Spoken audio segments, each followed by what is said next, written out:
Hello everyone. Welcome to our webinar, which we hold for the first time in English for the English audience of our conference, Understanding Human Mind. I'm very proud to announce that this conference is held under the brand of the Human Potential Academy, which is a brand new NGO, which Loredana thought we should create, and this dream came true a few days ago. And Loredana Popasav, Martin Jotov, and myself, we co-founded an NGO, non-governmental organization based in Prague, but working throughout whole Europe. And this wonderful organization has one purpose, and that is to take care of mental health of people around us. Because as Laurie often says, if you can make one life better, then it's worth living for. So that's one of our mottos. Another one is coming soon. And we will soon launch also our web pages, and we'll see you at the conference, which is held on May 18th, Friday, and 19th, the Saturday. And as last year, also this year, we are going to have plenty of stuff to show you, to tell you. This year, we will divide the conference also in 2 days, but this year also into parts. Always the morning will be dedicated to speakers, to speeches, to something on Friday more like performance, and on Saturday more detailed. And every afternoon will be devoted to workshops. And now we come to our guest today. One of them is Piers Thurston, who is going to hold workshops there, and Loredana Popasav is going to have speech on one of those days, and also workshops in the afternoon.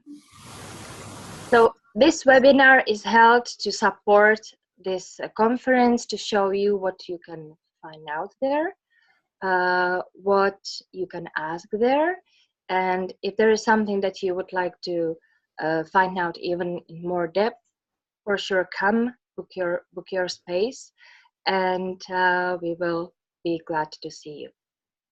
So I would like to introduce first Loredana, if you can say hello. So that we know that it's you and not nobody. Myself. Hello everyone, how are you? Loredana is for past 5 years coach. She's also a lovely mentor from my own experience, I must say, perfect one. She is based in the 3 principles. She also is a practitioner of NLP. She's a farmer. She's a teacher. She's a very good friend to whomever knows her. She is newly a mentor in Equilibrium, which is a special program held by British Chamber of Commerce here in Prague. She is also international speaker, and she is speaking mostly about gender equality. And for them who know her personally, we all think she is also a cat. But that's for those who really know her very well. If she meows during her speech, do not be surprised. And then we have here our friend and colleague and lovely speaker, and for the first time on our conference, also a workshopper this year, Piers Thurston. Hello. He's unmuted. Hello everyone, lovely to be here. Piers is based in Great Britain, in London, I believe, right? He is super coach, which is something in our world, right? And he is a transformative coach. He has a diploma in psychology and counseling. He is also an NLP practitioner, and he is working in this coaching industry since 2001. So we have here tonight 2 very experienced coaches who work in business, relationships, performance, creativity, whatever you name, you can ask them tonight. But I would like to dedicate the questions till the end of this session, of this webinar, and maybe start with some basic question that I prepared. There is a tool, raise your hand, on the Zoom. So if you want to ask something, please press it and we'll get to you in the order that you come here. So I thought that today we should talk more about business, if you don't mind, because that's something that is very attractive. And our conference is called Understanding Human Mind. For those who come for the first time with this term, how does it work? What is understanding of the mind or clarity of mind in business? What does it mean for you, Loredana? There you go. And I'm unmuted. I have to say first that I sound quite cool through your eyes. I think you have a better opinion of me than I have of myself. Not possible. We stop at that. I am a cat. No. What is understanding? Why is it important? I mean, it's at the heart of everything. It's the basis of everything. It works for everything. It works for business. It works for sports. It works for everything. How does an understanding of the mind apply to human life, or to what? To everything. Everything starts from the mind, and everything starts with a thought. And I think it's maybe one of the most important understandings in our lives. How do we operate? How does the mind work? How do we create our moment-to-moment experience? How does that all happen? How do we create our lives after all? Instead of living in a lie of life happening to us, looking at how we make life happen from the inside out. And maybe this is the best starting point for an understanding of how human mind works, the inside out. And it's important in business because when you see that, you're not a victim. It doesn't happen to you anymore. And thank you so much for introducing me and for introducing Piers. Piers is not also an amazing coach and mentor. He is actually the man whose fault I am. I am a coach because Piers Thurston happened in my life. And for that, I'm very grateful. And I'm grateful that he's coming to Prague for the second time. And I'll let him speak for a bit and unmute him as well. It's good to have so much power. There you go. Thank you, Laurie. And as I said, it's a real pleasure to be involved in this conference again. Really looking forward to it. And I think just building on what you've just said about what is this understanding of mind and how is it useful in business. And I think the reason it's so crucial is because of our misunderstanding of mind. So the reason we need a conference like this is because innocently, invisibly, we've all got a slightly inaccurate understanding of how the mind works, and therefore haven't seen all the implications that brings in because they just look normal to us. So in the workplace, people would just assume that it can be stressful, and they would talk about how do we reduce workplace stress? How do we reduce the fact that you've got too much to do and you can get overwhelmed? They would assume, most people in the world, that those things can come from work or the outside world. And that's to do with the misunderstanding of the mind. So all we're going to be doing, I say all, at one level what we're going to be doing is very simple on our 2 days together, is we're going to be pointing people to a fresh understanding of the mind, which is, as Laurie says, is at the heart of absolutely everything. And once you see that, things look and feel different, and your level of performance and resourcefulness and well-being changes. So the reason this is so important is because accidentally, innocently, we've all been brought up with a misunderstanding of the mind. And when we fall awake to this understanding that we're going to point people to, which is a non-intellectual thing to realize, you just start to resonate and see it, then you see what that misunderstanding was, and then things open up in front of you, whether that be work or anywhere. So that's why it's so important to have this, because of our misunderstanding. I also think that people should know that they are innately mentally healthy. Mm-hmm. All over around us, and this is maybe why this conference is different, because everywhere around us people speak about the mental illnesses, the mental disorders, what's going wrong with us. And we want to shift this way of looking at things and start from the understanding, the fundamental understanding that people are innately mentally healthy. And all that happens is thought, it's thinking in the moment. And it's incredible. I work with businesses and with business people, and with people that want performance in their lives and in their jobs. And this understanding is not really changing the life. It's changing the way you perceive life. It's changing the way you look at things. And it maybe in the first place is manifesting to a higher level of clarity, to more space more mental space, to more quietness, let's say. And from that, it's new ideas come easily, fresh ideas come easily, creativity manifests in a different way. And I see that every day. How is that for you, Piers?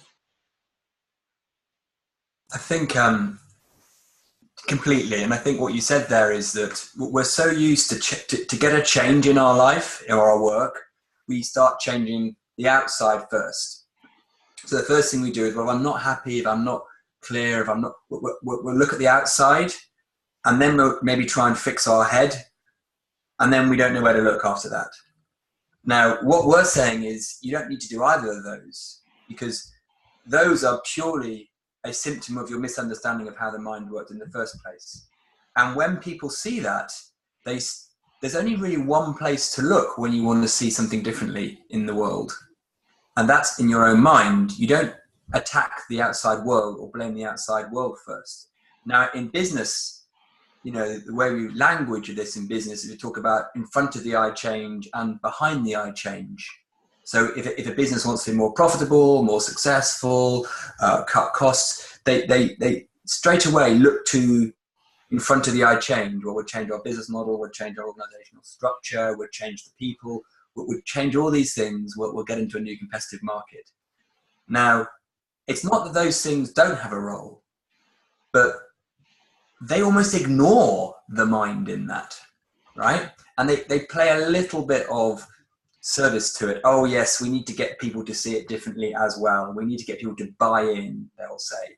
But actually, if they started with the mind, all of those in front of the eye changes would sort of start to happen in an obvious, a self-perpetuating way. Change would be a constant which just evolved and emerged. You wouldn't have to drag organizations or businesses through change, going, come on, we've got to be different. It would just look obvious to people as their minds opened and the expansion of that mind came in. And it would be like sailing, not rowing. You know, you get the wind behind and you just off you go, rather than let's pull ourselves through change. So Laurie's, you know, saying that when you see this about the mind, you realize that nothing immediately changes outside. The world is what it is, but it feels and looks different to you. And it looks less rigid. It looks less powerful. It looks like it doesn't cause anything. So therefore, your ability to change is so much easier because you realize It's just what your mind was seeing anyway. And then change starts to self-perpetuate. It has its own momentum and motion. And because that clarity comes, that resilience comes. So it's a very different way of looking at how to get an organization to have performance. It starts in a different place. But it's much more powerful in my sort of 15, 20 years that I've been doing this sort of stuff. There's really only one conversation I want to be having people. Now, there's only one variable I want to be pointing to, is how do you understand the extent to which you understand your mind? Everything else seems to take care of itself if you look at that variable. Doesn't mean there isn't things to do. Of course, there's still things in the business world to do. We're still going to have activities and things we have to do and ideas we come up with. But it's the missing variable. It's what I call the hidden variable. Yes, and from that place, things really look effortless. It's not that you don't, as Piers says, it's not that you don't have things to do. It's not that you're not working. It's not that you won't get tired ever again. I mean, this understanding doesn't save anyone from life. You'll still live life and things will still happen in your life. But the way you see them, the way you look at them, it's dramatically different. Because you understand the creator, the role of the creation that you have in your perceptions, in the way you see things. And when the mind clears, things get easier or easier to manage. And it's a higher degree of focus, what I've noticed in with my business clients. The level of focus is higher. The way they navigate through their everyday work is easier. You know. So is there some experience? I know that you work probably under some kind of NDA and you cannot share names and whatever. It would be cool if you did, but okay. Is there some kind of experience that you can share within whatever you have signed with us about how it works really in business? Is there any real change when the people start having coaching sessions with you, you know, before and after? Is it possible? More. Sorry? They start laughing more. That was actually my question as well, you know, how they react, you know, if somebody says, you know, hello, I'm your mental coach from now on within business, how do people react? It must be sort of I think it depends. It's not a universal answer for this. Each person reacts the way they react in that moment, and the more this understanding means something for them, or the more they get it, the lighter things become. And it's funny because in the first place, they come with a bag full of problems and things to sort out and to solve and to make sense of. And then at some point, they come and say, you know, I have no problem. wow. I don't have anything to come for you to solve. And I'm like, hooray, can we work on something now? Can we do something? Can we look towards something? Because it's fun. And they don't take things so serious anymore. Maybe this is one of the first things that happen. They don't take themselves so serious. And by this, I don't mean that they stop caring about themselves, because I don't say that. It's not so much ego in the conversation anymore. What do you think, Piers? Well, I'll give you a little example. I've just literally come from a client now, which was why I was almost late. And this is a guy who runs a business, his family business, and it's a growing business. It's been through good times and bad over its years, and I've been working with him probably the last couple of years now, actually. So we were just catching up. We hadn't worked together properly for about a year, but we did a lot of work together last year. And if you listed what had happened to him and his business in the last year or so, he had a really bad run of luck in things happening. He had a problem with the supply chain in China. He had his managing director really, not going into any detail, but be totally, off the ball in terms of performance, trust, morals, everything. And he was also an owner in the business. He's had so many challenges, and he was meeting up with someone who he kind of, one of his sort of mentor designers, because it's his design business. And he was meeting up with this guy, and he was saying, "Oh, I've heard what's happened, how are you?" And this person, after he'd met my client for about an hour, said, "Well, I can't believe how you are.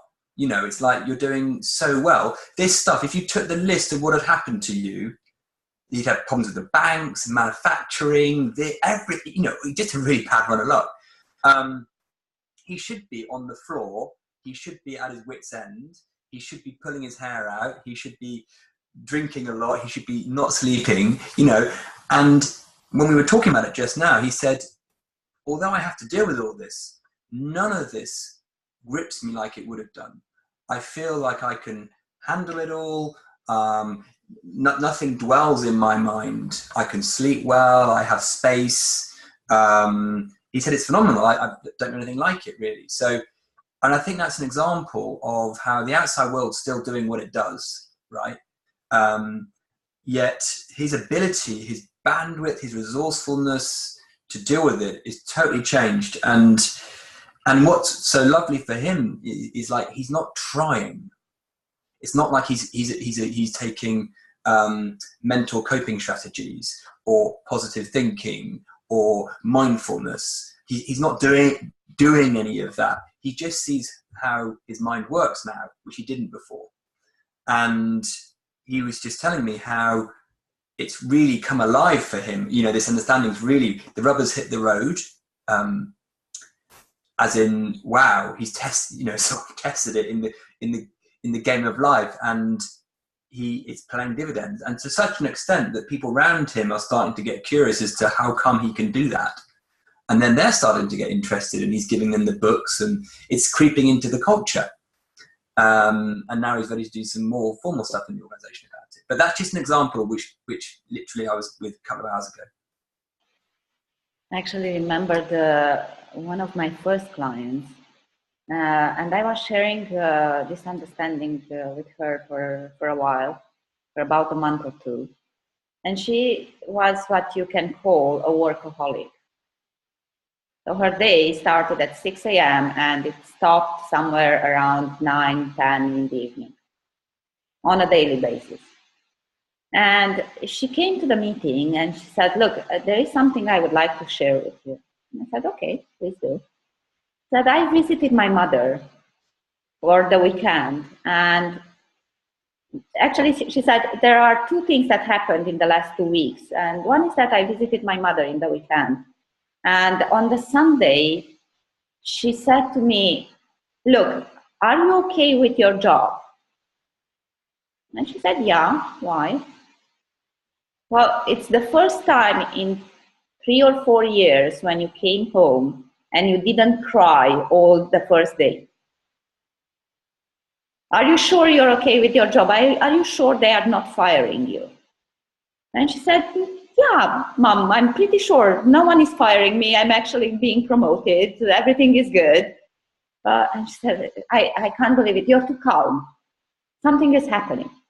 And then she said, I just went out of this thinking. And then one of the days, I realized that I'm home and it's 6 p.m.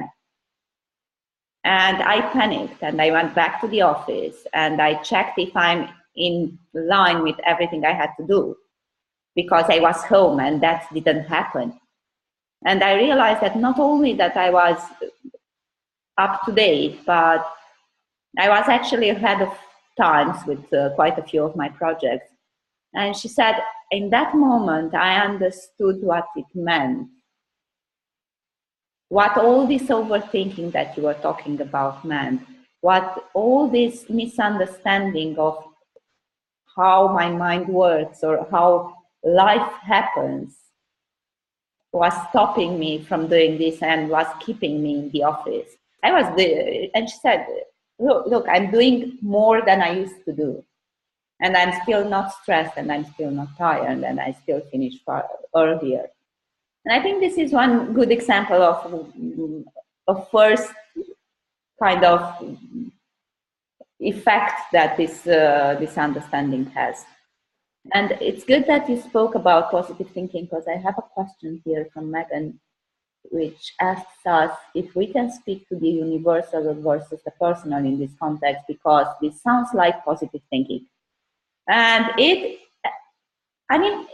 can sound like that, but it's not about that. I mean, positive, negative, we'll label that as well, and we are all putting labels on various things, and what is my positive might be or negative or the other way around. I mean, one of my favorite quotes from Shakespeare is actually from Hamlet, and it says, "There's nothing either good or bad, just thinking makes it so." And for a funny reason, I think that's true. And also the way I see it is that positive thinking, it solves quite a bit of problems in the beginning, especially someone that is used to have a negative thinking starts changing that way and starts thinking more positively. But what I noticed is that on the long run, it might actually create more problems than it solves. And that is because there is no way to control what's going to happen. And when you go on this road of positive thinking, you kind of put an expectation, or this is how I see it. You put an expectation behind it, and you think, okay, if I do positive things, if I think positively, if I only do positive whatever, I will always be in a positive life, which is not really for us to say, and it's not really in our control. Yeah, I think, I used to be, for 10 years, a NLP practitioner, master practitioner, trainer, positive thinker. That was my thing, right? So I kind of taught people how to do positive psychology, which is about reframing thoughts. If they weren't nice ones, get a better one, was sort of what I was doing, and help them break down the structure of their thoughts by making them bigger or smaller or more bright or more dull, depending on whether they were good ones and you wanted more of them. So it was very much trying to manage thoughts and putting a shiny spin, a positive take. Every cloud has a silver lining, kind of optimistic view of the world. And that was better than not having that at one level. At one level, it's better than being a victim and thinking the world can get you. However, what we're talking about now is of a different order, because what that was doing was psychologically getting involved with reframing and manufacturing the right state. Okay?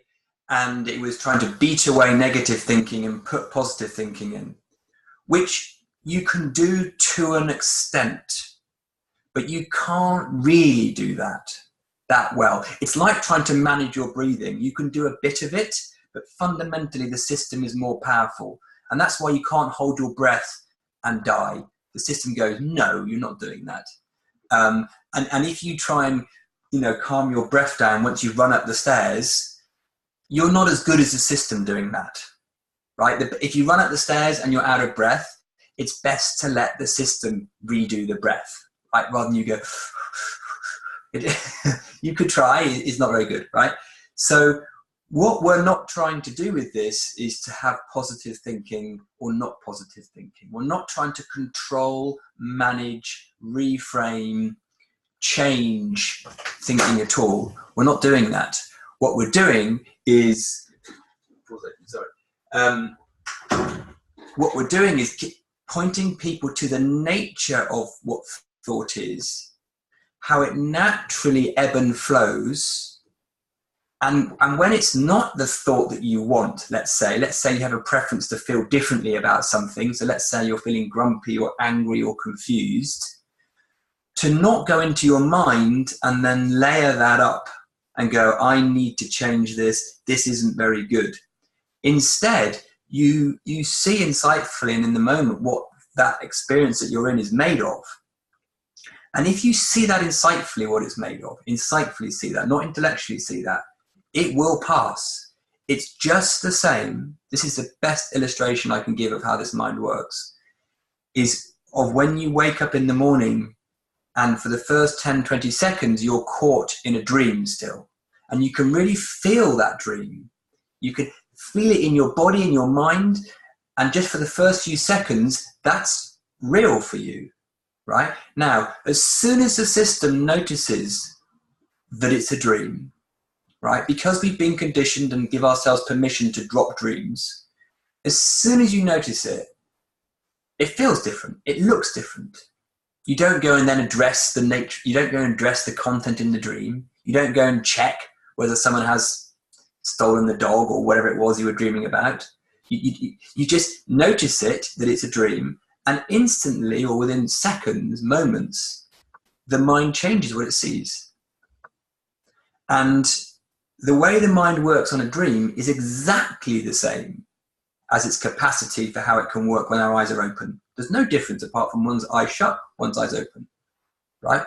The hardware is the same, the software is the same, but we are not conditioned and we don't see it like that. So therefore we really hold on and layer up our reality when it's awake. And of course, it feels very real to us, but it's not true.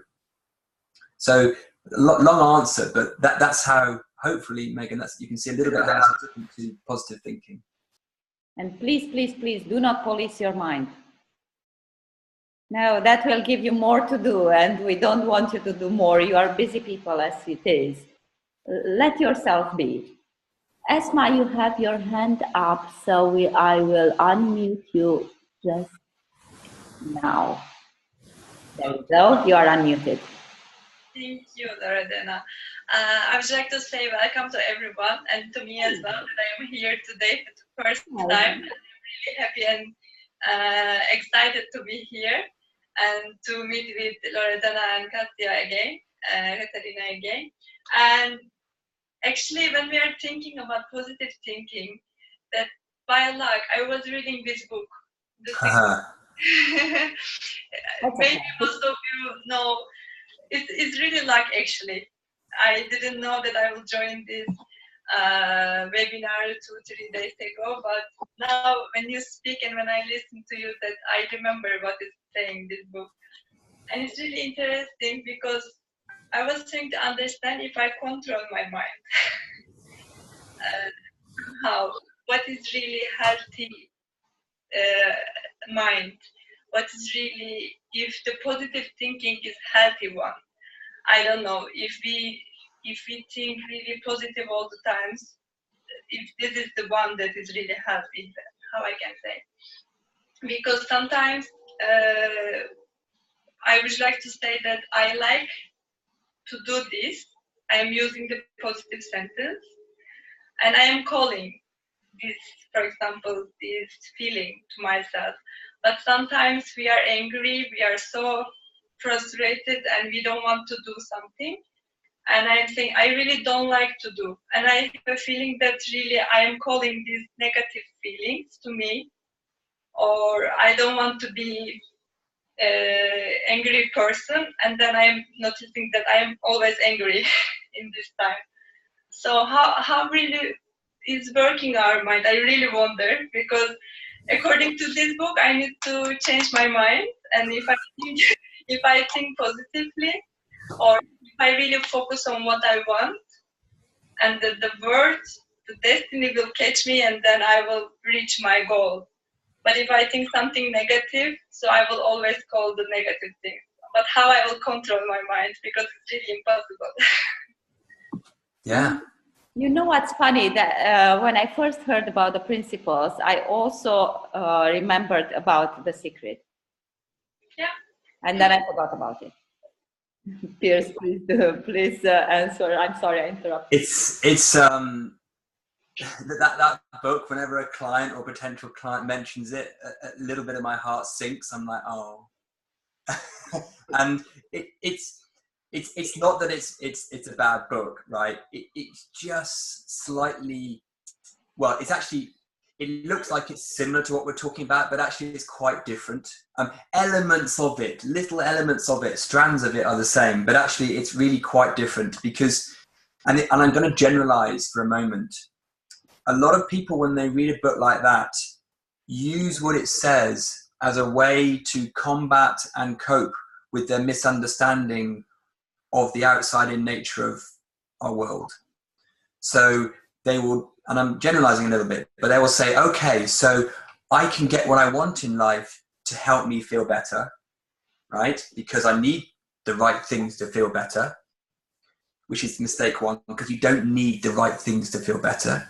Or they hear it as, if I have the right thoughts, I can have the right life and then I can feel better. Or I don't even need the right life, I just need the right thoughts. Okay, so innocently, that book is pointing people to the power of the mind, which is great, but it's slightly different to what we're talking about in how to go about that, because what we're pointing to is you don't need to control your mind. You'd only need to control your mind if it mattered what your mind was up to, right?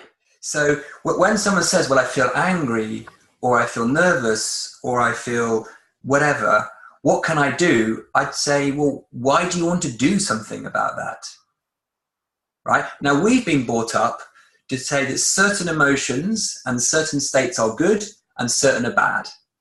And if you've got that one, you should move to that one, right? So it's not good to be angry. It's not good to be upset. It's not good to be, unless you're about 4 years old, in which case we allow you to feel anything you want, right? So up to about 4, you can feel what you want, right? Then we go, no, you must feel certain things.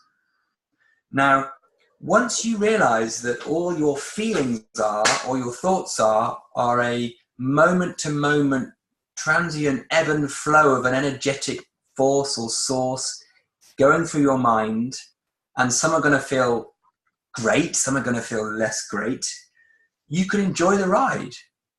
And actually, what you find is that they don't get in the way of your ability to perform and interact and connect with this wonderful world.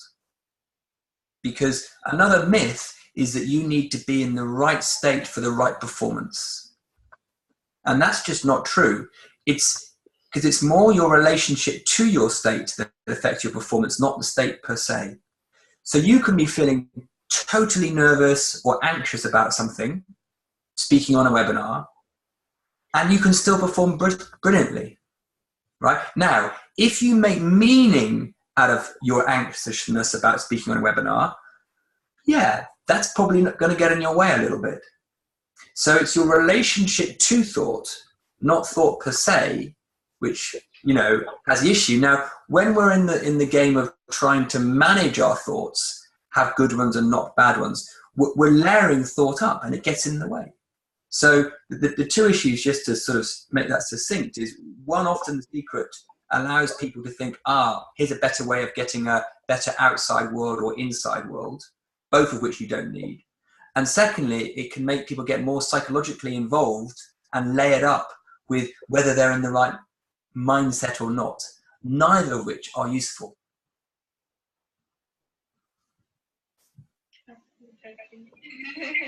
I'll simplify. Leave yourself alone.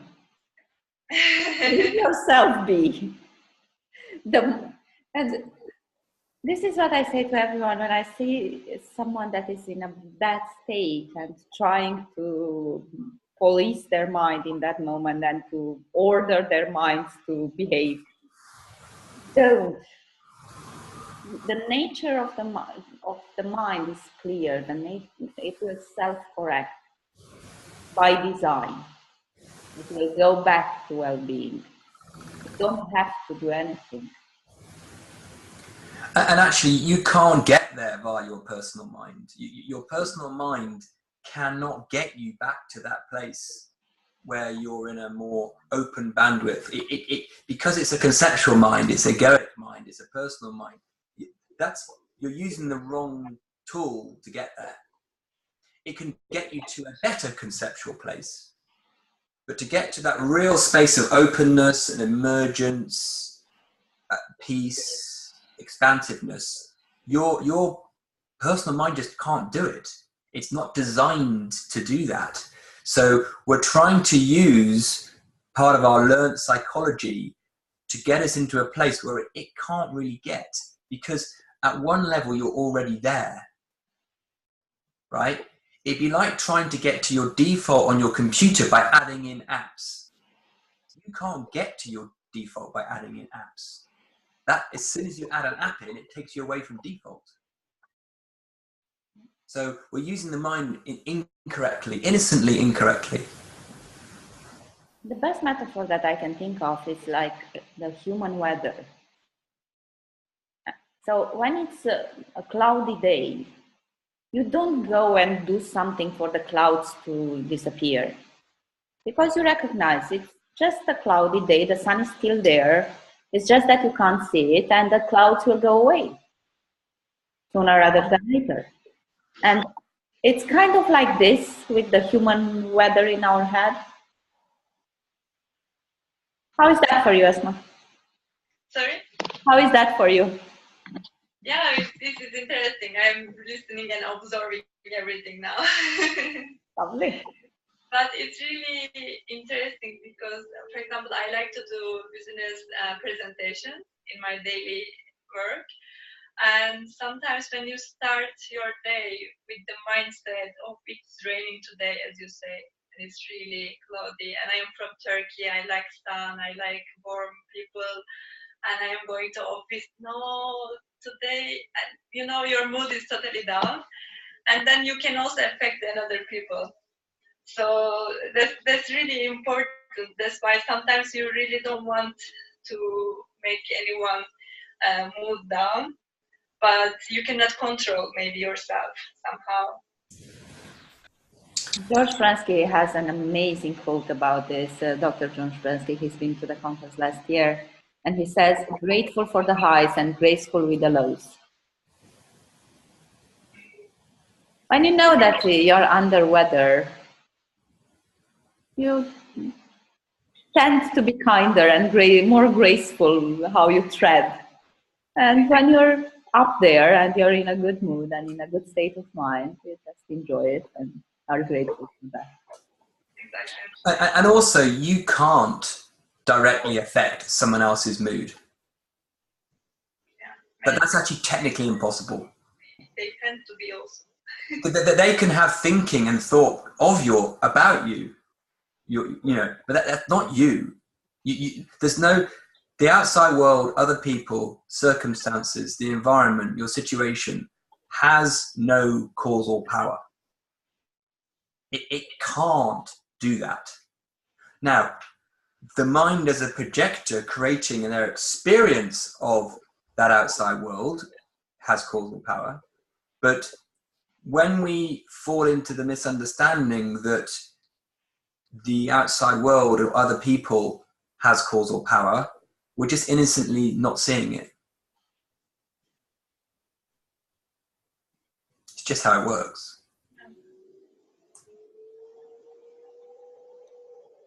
Kat, I unmuted you, I think. No. As well? Now you did. You are unmuted. So, when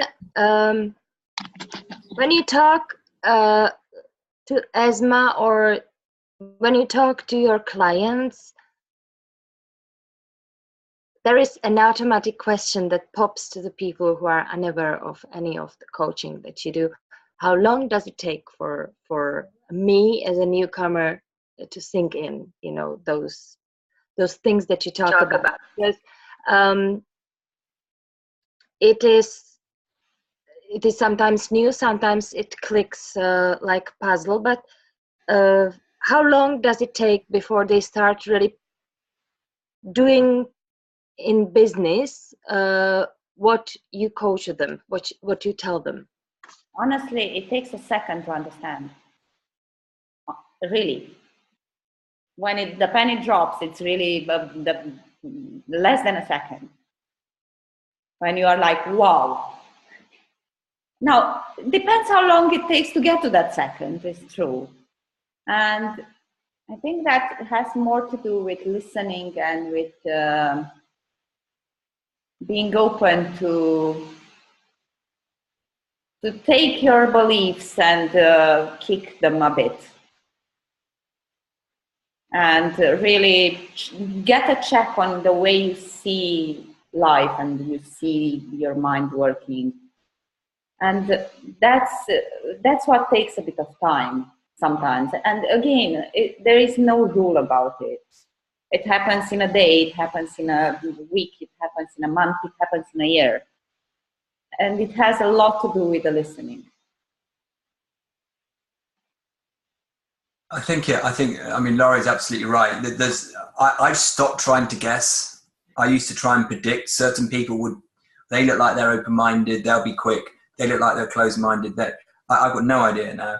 And I think that's because the nature of what we're talking to is so different to most things. When you learn a skill or a piece of knowledge, it's a slightly linear process because it's coming from the outside and you're ingesting it in a way, right? This is something you already know. So the only thing that's in the way of you seeing this, your capacity for this, is your own mind. Now, we have no direct effect as a coach or a practitioner of this on your mind, but we can't do that. So all we're doing is pointing people to see it. We can't determine when they see it.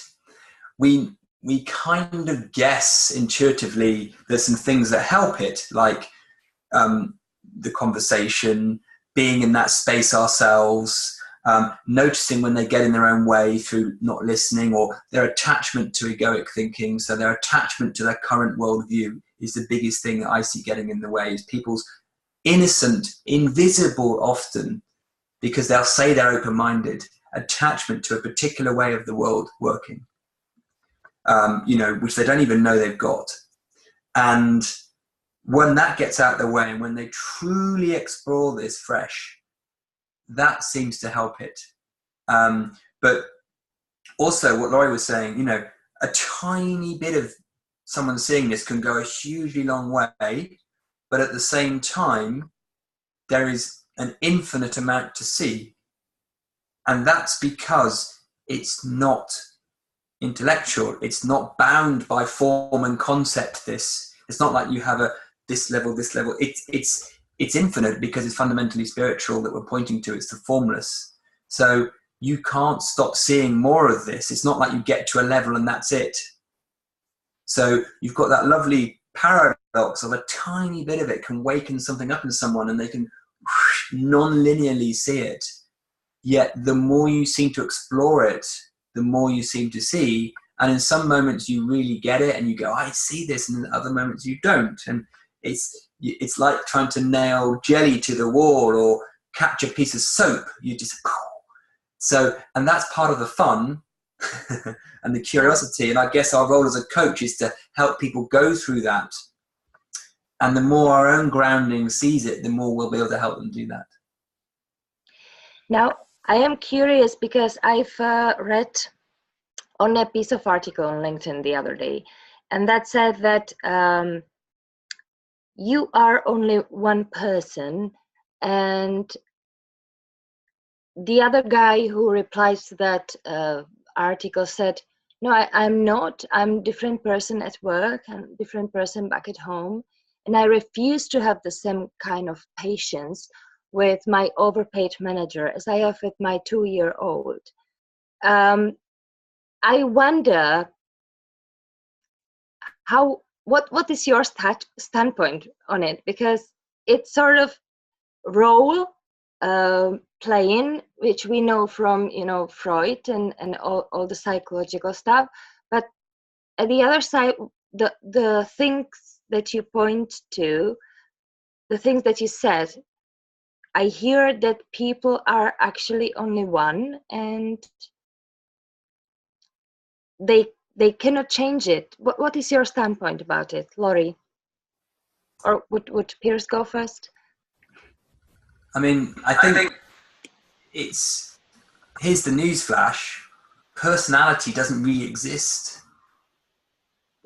How we see the world, our role, as permanent as it may look, is just thought in the moment. So in some moments, we're going to see our patients as that much, and in other moments, we're going to see our patients as that much, twice as much. And we create narratives in our mind that would say, I'll have more patience with my 2-year-old than I will with my overpaid boss. That is, there's nothing true in that apart from how that feels real to that person in the moment. So I'm not denying that's how that person sees the world, but there's nothing fixed in that, in their personality, their character. And in any instant that they have an insight about that, and the capacity for realization and insight is our biggest gift as a human being to evolve. At any moment they have an insight about that, that will no longer look true for them. And they'll recognize they can have the same amount of patience for any human, because it was only their mind telling them that you know, this boss shouldn't have the same amount of patience given to them. So there's nothing fixed in that. There's nothing hardwired into a person. I mean, it can appear that way because you can say, well, they've been like that for 20 years, but that's just thought for 20 years. They are one insight away from that completely dissolving. So personality, yes, observably accurate, but it's not true. Kat, in the beginning of this webinar, you recited a few of my labels. And I'm all of them. Absolutely all of them. And bits and pieces in my life, I'm all of them and then some. But behind all that, I'm a human being, as you, as Piers, as everyone here and everyone else in the world. And you know what's funny? Our minds operate exactly the same. There is no person different than the other in this sense, in the way it operates. The what it creates, that's different. But in the working is the same. And from your story, what that person says actually has nothing to do with the manager. It says nothing about the manager. It only says where he is in his thinking.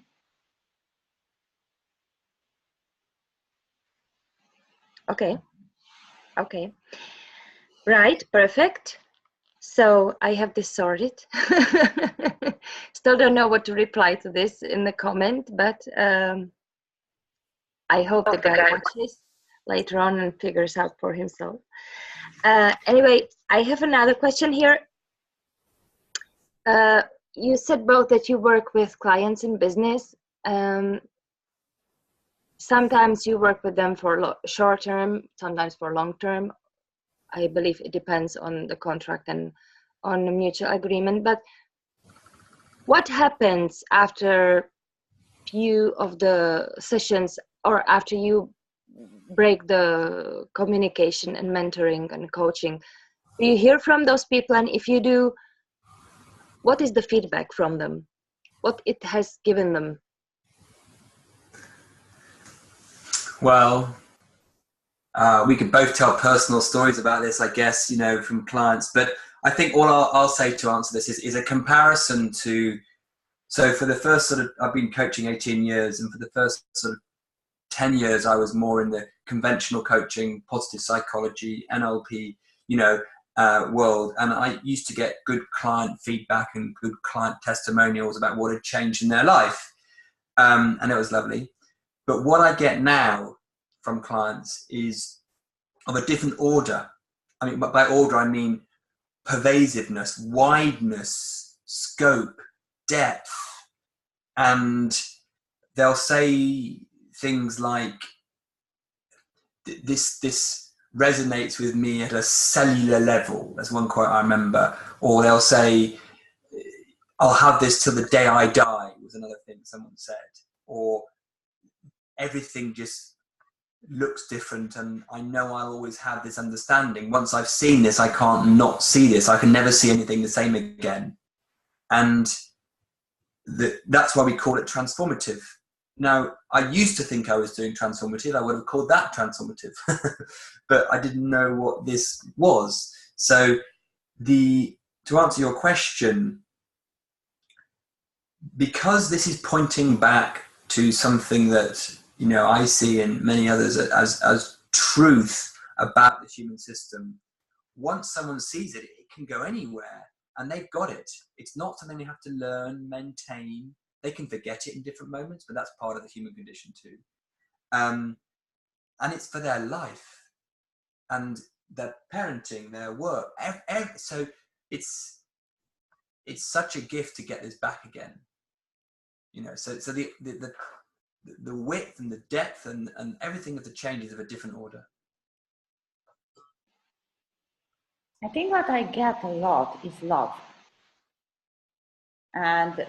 Or this is what my clients, a few of my clients said, that the first thing that they got when they started to get this understanding was a lot of love and a lot of understanding for the people next to them. So from, oh, it's my boss' fault, it's my colleague's fault, it's my wife's fault, it's my husband's fault, it's my kid's fault, it became, oh, it's no one's fault.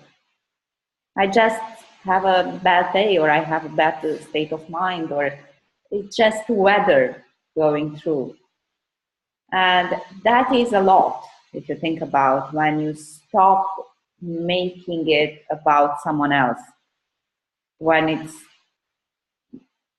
you see your role in that. And then, as I said in the earlier, it's a lot of laughter and a lot of lightness that happen. And I don't know, I hear from people, so not very long ago, I think about a month ago, I got an email from a client that I had 4 years ago. And I was doing this workshop. I was still in the very beginning of my creepy coaching. And she wrote to me saying, I now understood something that you said back then. And it was fascinating. So she understood it 4 years after. And it's just how it happened to her.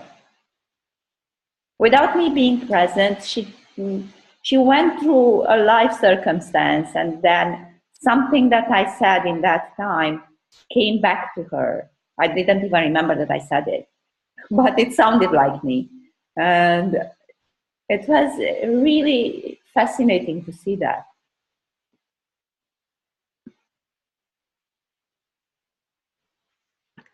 Right. So I'm glad that people now can know what is expected from the conference.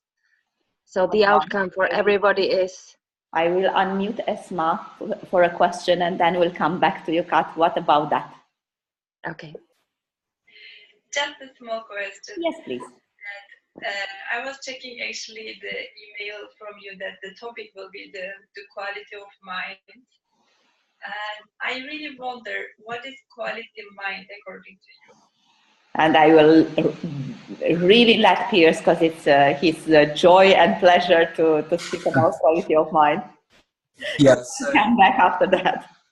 So quality of mind is just a phrase or a concept that I use to wrap this up so that when you go and talk to people about this, you don't talk about something that they can't relate to. So it's a piece of language that I use with businesses particularly to talk about quality of mind in the workplace. And when you're in a particular quality of mind, certain behaviors are available and attributes are available to you. So your clarity, your connection, your resilience, your perspective, your ability to see fresh, to evolve and emerge, all those things come online when you're in a good quality of mind. Now, what we really want to talk to people about isn't the fact they have a quality of mind, isn't, you know, the concept of quality of mind. It's the principles behind quality of mind, which are really the principles behind how the mind works. So quality of mind is just a way in to talk about this understanding of the mind, but it puts it into a frame that businesses can go, oh, if I had more people or myself or my culture or my leadership in a better quality of mind, that's going to hit business results. Because a lot of people can't make the jump from why a fresh understanding of the mind would be useful for their work or life. And it might sound a bit odd, they can't, but they really can't. So it's wrapping it up into something that people can understand. But once we get into the work, we talk about the mind. So it's just another way of labeling the variable of your mind and your understanding of the mind. Because it's your understanding of the principles behind quality of mind that's the factor, not the fact you happen to have a quality of mind that's going up and down in the moment. I don't know whether that helps very well, but that's what occurred to me in that moment. You saw me, oh, sorry, Esma, hold on.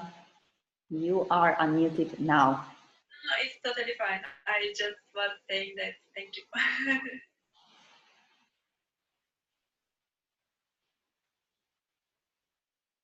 Yes, Kat, you wanted something.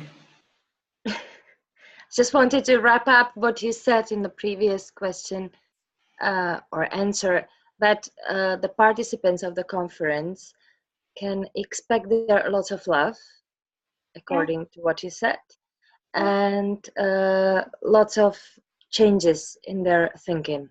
So this connection seems all right for me. I would say don't expect.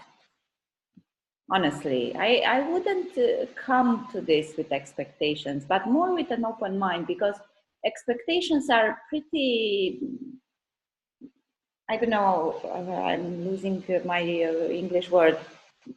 They are narrowing your head, they are narrowing your mind, and they focus your head looking for certain things that might occur to you or not. But in that time when you're expecting with something in your mind, you might miss something that might actually help, that might actually mean something useful, that might bring something useful.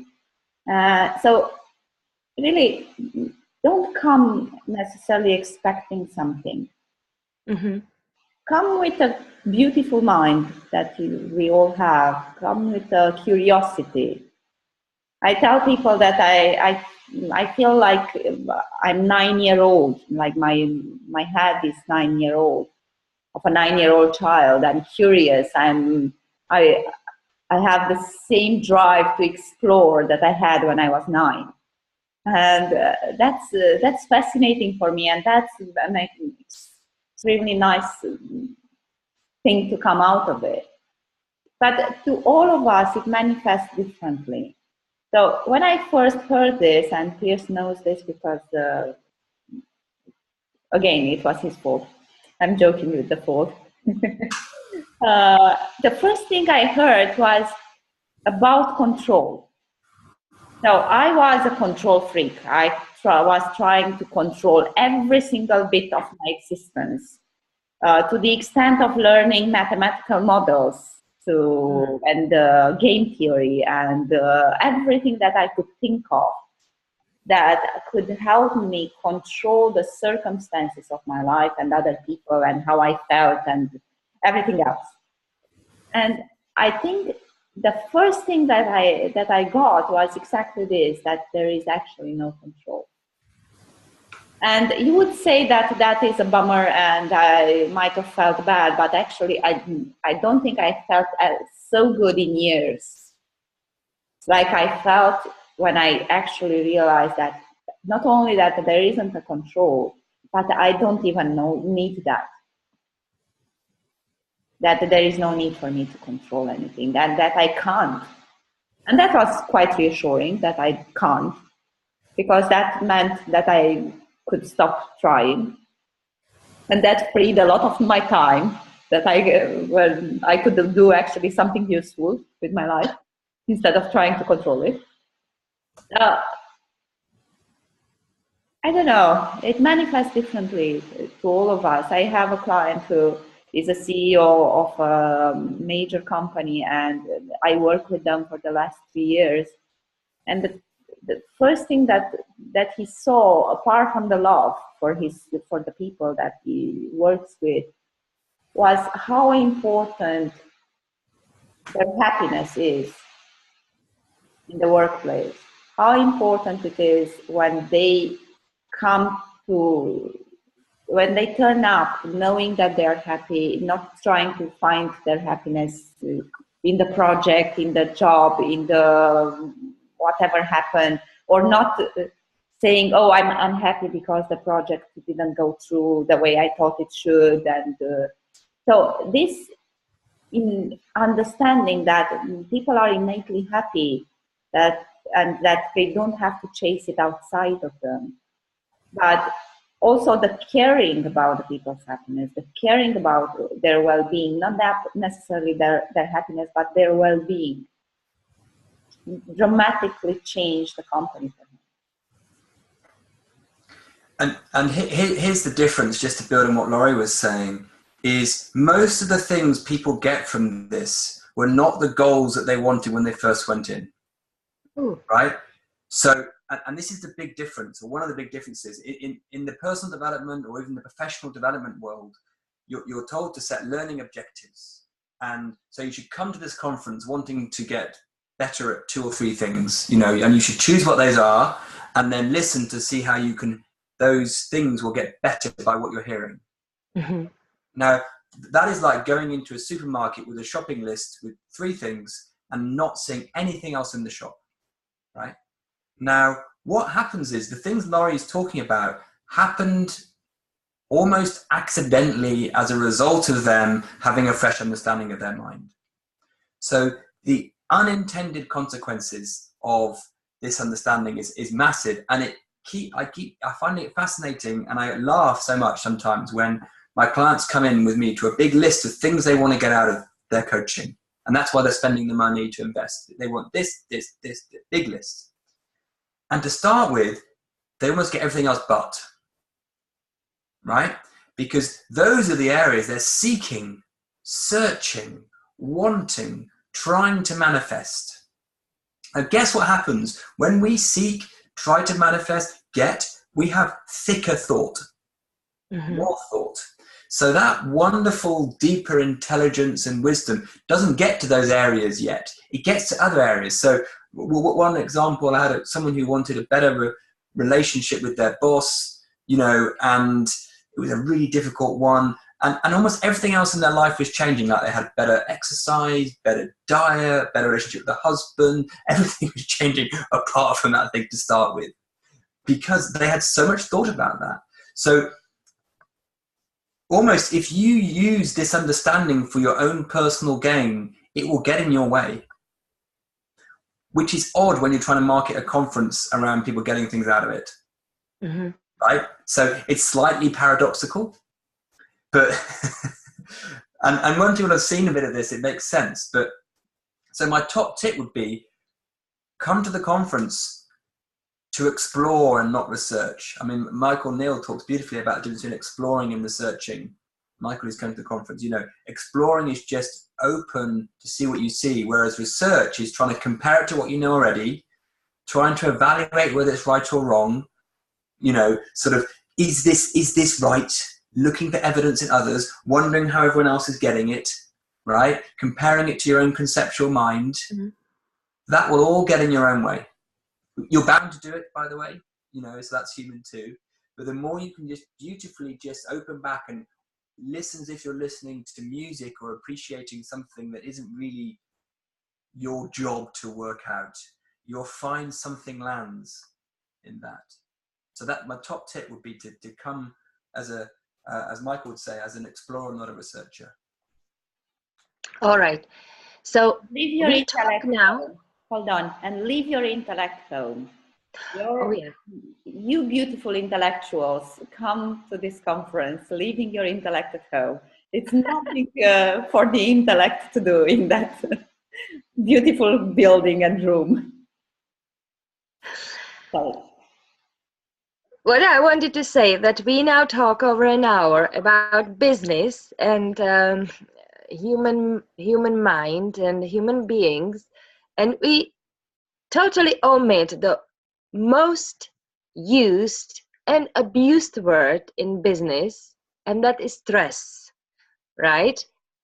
How come that it did not occur in whatever you said till now? I think I did mention it at the beginning.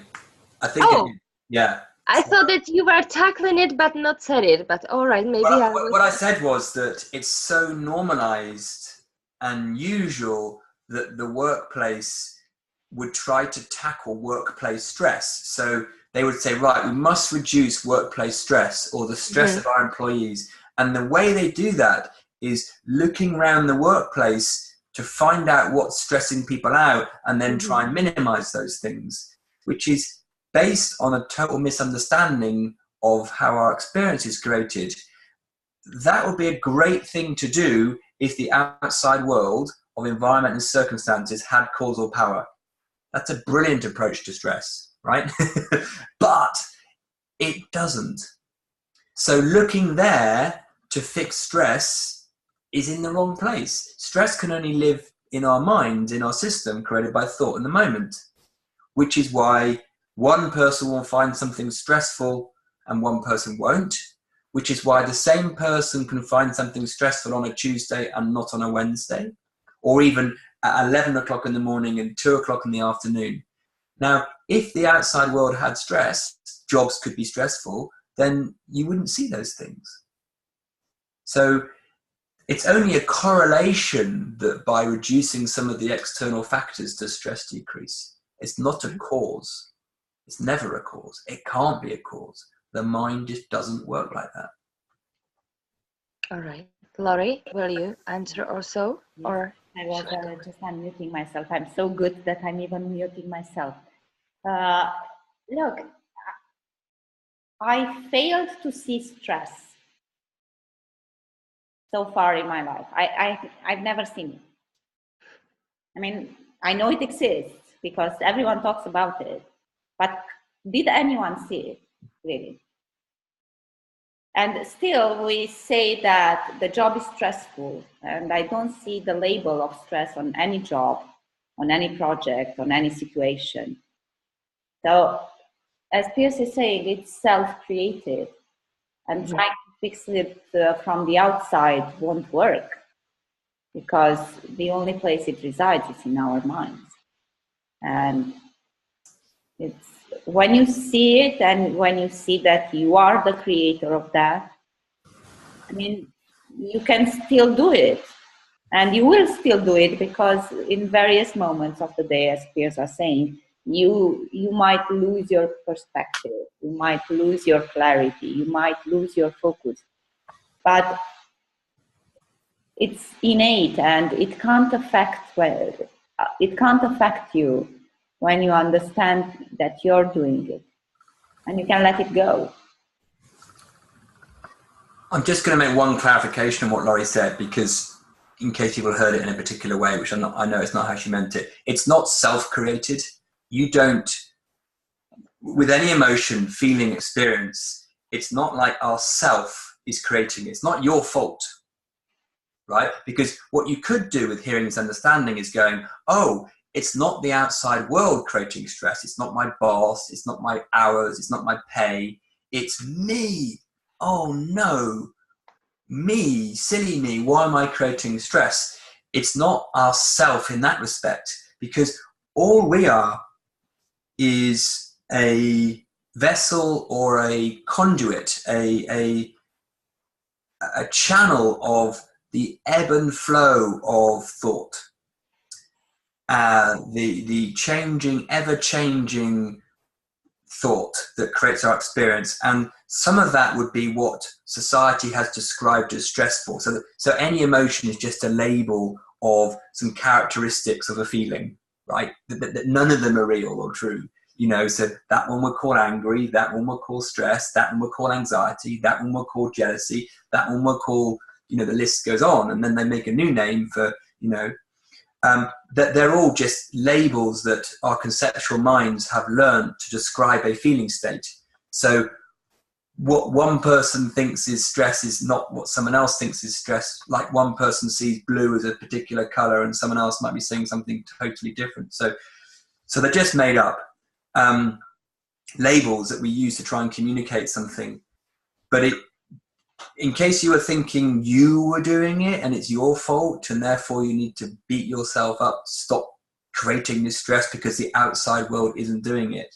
No, you're just a vessel for it, and it will come in and out. And the degree to which it grips you or not is totally dependent on your understanding of how your mind is in that moment. Your invisible understanding. It's not a conscious thing. Because if you see what it is, like the dream I mentioned earlier, it will disappear. Mm-hmm. If you don't see it and layer it up and try and manage it, it will hang around. But you don't determine whether it comes in or not. That's not part of our job. True, and thank you for the clarification. It is made up. Now, I'll give an example. So I was working with a client, and she was new in our work. And she said, "Oh, I'm entering this project, and it's going to be very stressful. So for the next 6 months, I'll be so stressed." And I asked, "How do you know? How do you know how stressful this project is? How do you know what's going to happen in the next 6 months?" And she was, but it's based upon the past experiences. And I'm like, does every experience happen the same like the previous one? No, not really. Well, no, not really. And maybe this project won't be so full of stress as you predict it to be. So it's interesting how we create these ideas and then we think that they are self-fulfilling prophecies. And they actually are not. They don't predict our future. They don't predict how that project or relationship or whatever will happen. They just say something about where our minds are in that moment, as Piers was saying. It doesn't bring any information about the past, about the project, about the level of stress that you're going to register in one moment or the other. Nothing but where your mind is in the moment to say that. Right. So as a conference responsible person, I hope that I will cope with the stress at the moment, and I will all let you know afterwards if this works as they said, all right? It brings me back to the conference, and I'm really curious, and honestly, even though I organize it together with Loredana and Martin, I still don't know, especially for Loredana. So please share with us, Loredana and Piers, what are you bringing to the conference? Piers is going to have 2 workshops. Laurie will have speech and 2 workshops. Please tell us what we will hear from you. Go on, Piers. So, well, I'm going to be talking on 2 topics that are seemingly different but exactly the same. One is going to be called, I think it's the hidden variable of workplace well-being and resourcefulness and performance. And on the second day, I'm going to be talking about the hidden variable to parenting with more joy, compassion, and connection. They may not be the exact words, but in that moment, that's what they were. So on one day, I'm talking about workplace performance, and on one day, I'm talking about parenting, and I'm talking about the hidden variable. Now, the reason I call it the hidden variable is that it's so easy, innocently and invisibly, to not see the extent to which our minds are creating every single thing in front of us and in us. So most people tend to think, particularly in the workplace or even in parenting, that the mind is what I call a bit player.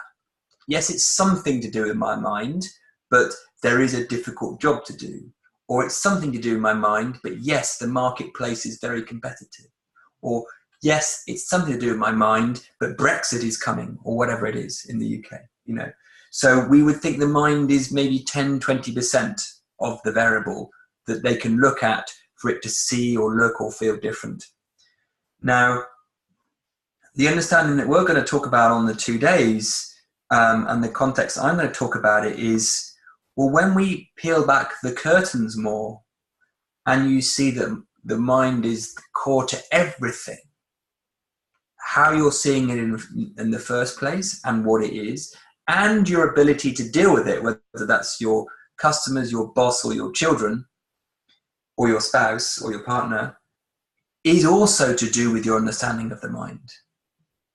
It then becomes the variable to look at, your understanding of the mind. And the hidden nature of it becomes a little bit less hidden. And I say a little bit less because it's always hidden, because we just can't see or even feel how much thought we are in, creating our experience moment to moment. We can a little retrospectively, we can kind of go, oh, that looks different now. But we can't see it in the moment. So that's why it's a hidden variable. And hopefully you could come to either and get insights about either. So the title is a little bit, I mean, we will contextualize it in that. But as we said earlier, don't go into this conference trying to hear something about workplace performance or trying to hear something about parenting, because you could hear something about those things in any of the presentations or workshops. That's the beauty. So it's not like, oh, I've got no insights about the workplace and now we're moving on to parenting. I've missed my chance. No, you haven't missed your chance, because insights come from within. So just like Laurie's client 4 years later got an insight, you know, you can hear it even when the conference is finished. It'll be 2 weeks later, you're walking across the bridge in Prague and ping. So the lovely thing about this conference is it won't finish when at 5 o'clock on Saturday. You should charge more for that, you know, if that bit will carry on. So it's like we are going to charge them for the rest of their lives just because they understood something. Yeah. Well, I think all of us will speak about the same thing. I'm pretty sure that all of us will point towards the same direction. We will all point towards the understanding of the human mind. But because we all experience this understanding, the way we experience it, we share it from that perspective. And for Piers, it makes a lot of sense to speak about parenting because he is the proud parent of 2 wonderful kids. And for each of us, it will make sense to share from where they come from. For Dr. Amy Johnson, it will be natural to speak about habits and addictions coming from the same place. Now, as for me, I would like to speak about everything. But since I can't do the theory of everything there, I called it the 9 life lessons that I've got in this wonderful journey with the principles. And why 9? I just made it up. I like the 9 figure, and since I'm a cat, I have 9 lives. I don't know.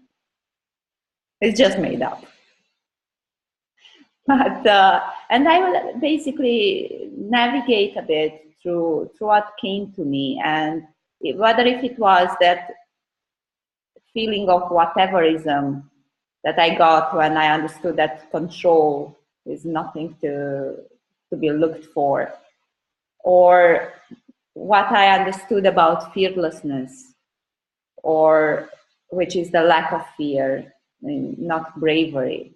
When you don't need to be brave in a situation, when you don't have to toughen up, but the only thing is to see that all that fear is just thinking in the moment, and that it can't do anything to you. And so for until the rest of the 9 cat lives that I've got in the last years. And of course, I will also conduct a couple of workshops, but we'll go with it and we'll explore. I don't know what I'm going to say, honestly. I mean, I have a kind of an idea, but for what exactly I will say, I don't know. Whatever will come to mind. And I think there's just one thing to say, because I know one of the questions was mind versus brain. And just to be clear that we're talking about, the conference is called Understanding Human Mind. Now, when we say mind, the word we're referring to is different to brain, right? The brain is just an organ. It's a piece of mechanics in the body. We're actually referring, when we say mind, to something much, much, much bigger and broader and wider. It's almost the whole psycho-spiritual system that is us. So it's not come and understand your brain. That's not what the conference is. It's not a neuroscience conference. It's much, much wider than that. So it's just in the words, of course, about what people mean. It's bigger than brain. The brain is a player in the mechanism of how spiritual energy gets created into a felt experience. Yes, it has a role, just like our kidneys have a role or our liver has a role. But the origin of our humanity and our self is not the brain like we used to think it was. It's not the neurons in the brain doing this. This is bigger than that. So I don't know whether that's going to excite people or put them off. I don't know, but I think it's just worth saying.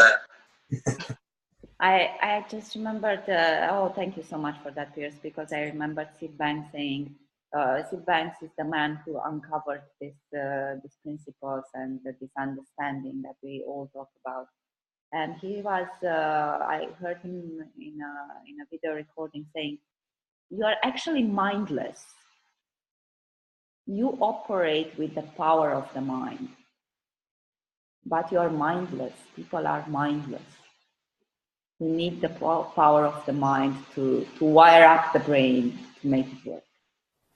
Because without that, it's a wonderful and unequal yet piece of machinery. But it's not mine. Righty. So, for all of you who were watching for the last 90 minutes, all of them that will watch from home, and all of them, yes, for all of them who will watch later also, I would like to add that today on our conference call or Zoom meeting, webinar, there is also a participant, Miss Megan Withingham, who will also be part of our workshoppers. And as Piers mentioned, one of his workshops will be about parenting. Megan will have something to say about this topic as well. And we are very looking forward to have her on our panel.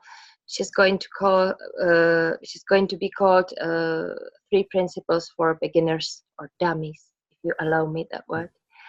So, Megan, we are glad to have you also in our conference. Would you like to say a few words before we close today's webinar? Are you still on?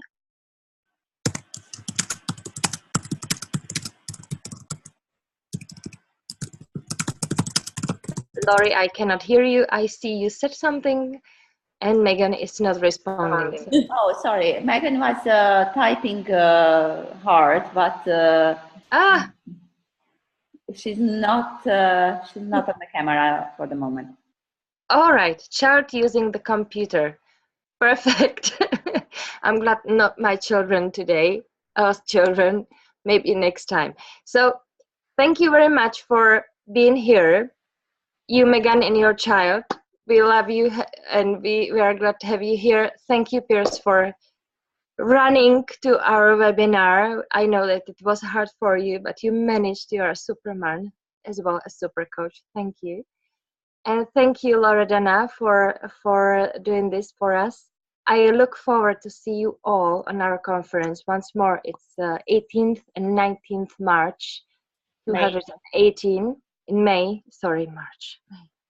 Again, May. And no, you know, you could panic if it would be March. You're right. It's 2 months to go, so I'm running a bit cuckoo now.